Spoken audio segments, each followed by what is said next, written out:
Hi and welcome to the Spooky Owls. My name's David Saunderson and today we're joined by Dr Kaja Franck, who is a PhD in English literature, who has spent most of her academic career looking at werewolves and vampires. How are you, Kaja? I'm very well, thank you. How are you? Good, thank you. Today we're continuing on with our conversation about Dracula and its influence. We're talking about Renfield, a very popular character in movies. But Kai, can you tell us a little bit about the original character of Renfield in the 1897 novel? Absolutely. Well, for me, Renfield is one of the most tragic characters, and in some ways, one of the most misunderstood characters. So Renfield is a patient in Dr. Seward's essential asylum, is what we would call it, and he's. But according to Dr. Seward, he's a zoophagus, so he wants to eat life. And what this means is that he eats flies and then spiders and then slowly builds himself up to birds. And he uses the flies to attract the spiders to attract the birds. He quickly becomes enamored of Dracula because he seems to understand alongside Dracula that the consuming of the life force for Dracula blood is what gives such power. But what's really interesting about Renfield is how within the book, he flips from being your archetypal madman, so talking wildly, making no sense, and of course, eating things that we would find bizarre to eat. And then he will talk to characters. There's a wonderful scene where he talks to Mina Harker, and he will be incredibly erudite and intelligent. And then ultimately, what happens is he's almost betrayed by Dracula. So Dracula, he sees as his master, and he hopes that his master is going to come and take him away and save him. And he actually gets killed by Dracula, and he dies rather horribly. But the information he's able to give to the crew of Light assists them in ultimately tracking Dracula down. In the novel, it can be quite jarring when you're reading it because it does seem like a side aspect, a side story. But in fact, as you've said, in terms of adaptations, people have been really attracted to the fact that he doesn't quite follow the same reasoned, logical way of thinking that all the other characters seem to be doing. Yeah. So do you think what do you think the purpose of other than being a really engaging character, this mad bloke who's eating flies and wants to eat birds, all that kind of thing. What do you think the purpose of him is in the novel? Well, in some ways, I think it speaks to the modern aspects of the novel. So we tend to forget, but actually, the novel Dracula has so much modern technology in it, in terms of recording devices, Mina doing shorthand, using typewriters, and so forth. And I think that this is almost Stoker acknowledging some of the changes in medical science, particularly around psychology and psychoanalysis. And of course, it's not long before we have Freud, and then psychoanalysis is used a great deal to analyze the text itself.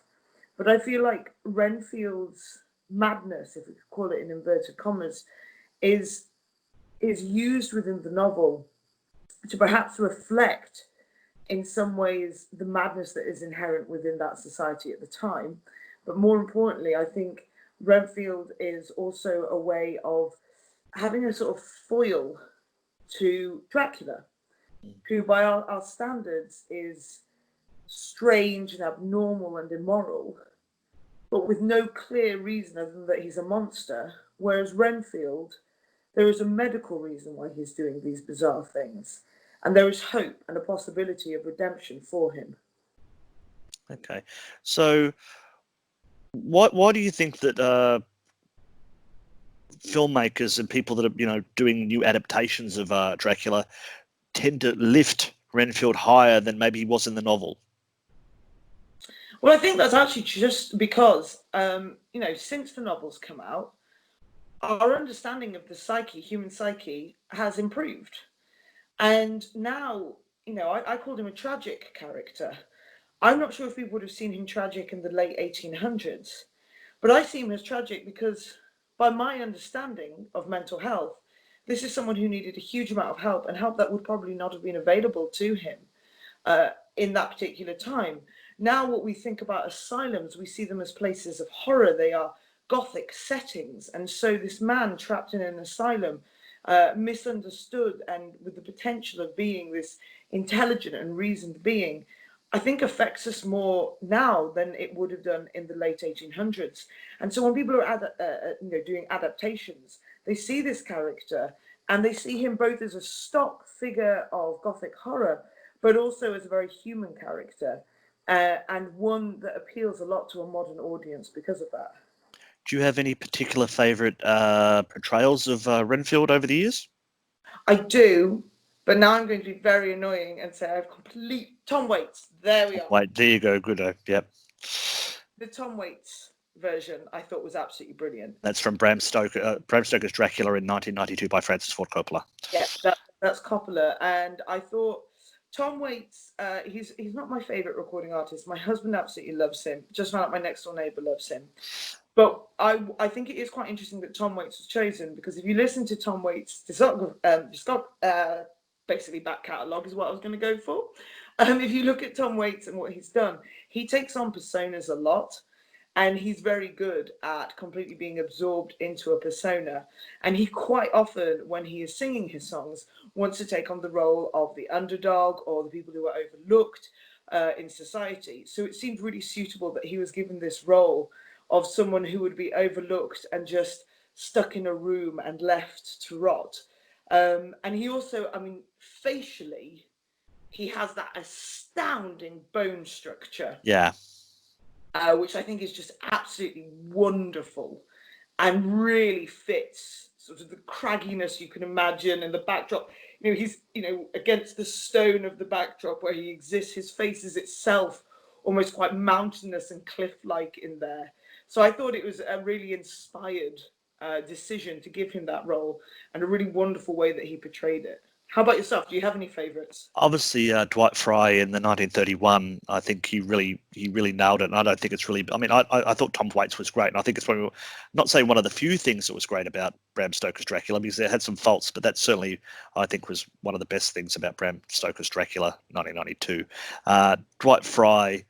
I just think when I think of Renfield, I think of him. That's just plain and simple. I did enjoy Mark Gatiss for the small part that he played within the recent BBC adaptation. What did you think of that when he played Renfield as a lawyer who was? Do you remember that bit? I thought that was really quite fun as well. It's naughty, and perhaps they were cocking a snook, if you will, to the fact that perhaps being a lawyer to someone who is evil and bloodsucking suggests a certain level of madness and lack of humanity. But I really like the fact that they pushed that idea of Renfield as the servant to Dracula, and what that means in different situations, what service means.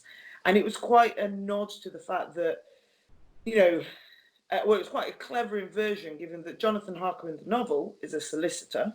Yeah. So he's aiding Dracula with paperwork and what have you. And in the future, you still need that, but you almost need some more of a servitude in some ways. Harker quite quickly is like, this guy is evil, I'm not getting involved with it. Yeah. The way it showed Renfield was sort of like, oh no, I'm not going to think about that. Of course I'm going to be obsequious to your demands. And I thought that was a really nice updating, a good touch there. I enjoyed it a lot. I suppose it's in that aspect that they do twist Renfield around a lot. What I was saying about Dwight Frye before, he was sort of merged with the Jonathan Harker character and became the lawyer, where he's not the lawyer and that happens quite a lot, doesn't it? Moving characters around in Dracula to suit themselves. So yeah, I think I did enjoy Mark Gatiss in that. I thought that was a lot of fun. There was a little bits of harking back to Dracula. So could you see Renfield improved in any kind of adaptation in the future, or were you pretty much thinking Tom Waits was the bomb? No, I could see him improved, because I think, like you said, I'm a fan of Bram Stoker's Dracula. I thought it was very lovely. it sort of ushers in the more romantic versions of Dracula, which I'm very fond of, and Gothic romance, which I have no problem with. But I think because it's not itself a perfect adaptation, there are quite a few flaws with it. Yeah. You know, Renfield was a standout character. In the future, I'd be interested to see if there was a way of perhaps using more modern ideas regarding mental health and perhaps really pushing that idea of why is he like this? What has happened in his life? And perhaps giving him a chance to understand his background. Yeah. And a chance of a little bit of further understanding, because we never get that in the novel. In the novel, there's no real clear idea of who he is and why he's become like this. He just is in his mad state already. And for all Dr. Seward is a relatively sympathetic man, he still has that Victorian paternalism towards mental health, where Renfield is treated with the same sort of patronising disregard as, say, the women are. And I would think it'd be really, really interesting to actually see an adaptation where we brought, you know, some maybe anachronistically, but some more modern ideas in. And I'd love to know, how did Renfield get there in the first place? I think you could do a really good story that was just the Renfield diaries. Yeah. Has he always loved power? Has he always been attracted to people who are in power? Has he been portrayed before? Was he once in a position of power and fell himself? These are the questions I'd like answered. Well, this sounds fantastic. You've whet our appetite. We need to find someone to write that for us. Anyway, thank you for that, Kyra. I see it's very sunny in there. We've kind of almost lost you in the light. So, I'm just proving I'm not a vampire. well, that's what I'm thinking. You know, this is just a clear indication of that. All right. Well, thank you very much. We'll look forward to catching up with you again to talk about some more Dracula characters in the near future. All right. Have a lovely day. See you. Bye-bye.